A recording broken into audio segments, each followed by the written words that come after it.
Herkese merhaba arkadaşlar, kanalımıza hoş geldiniz.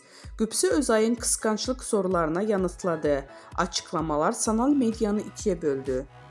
Başarılı oyuncu Gübse Özay katıldığı bir programda yöneltilen kıskançlık sorularına verdiği yanıtlar magazin gündeminde mərkəzində yerleşti. Özay'ın samimi ve net ifadeleri kısa sürede sosyal medyada geniş yankı uyandırdı.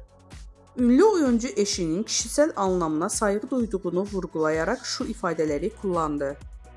Kocam alyans takmak zorunda değil. En yakın arkadaşı karşı cinsten olabilir. Telefon şifresini benimle paylaşmak zorunda değil. Sosyal medyada benimle fotoğraf ya da hikaye paylaşmaması da sorun olmaz. Gübse Özay'ın bu sözleri kısa sürede sosyal medya kullanıcılarını ikiye böldü. Gübse Özay'ın açıklamaları ilişkilerine güven ve sınır konusunda yeniden gündemine taşırken magazin dünyasında da uzun süre konuşulacağı benziyor.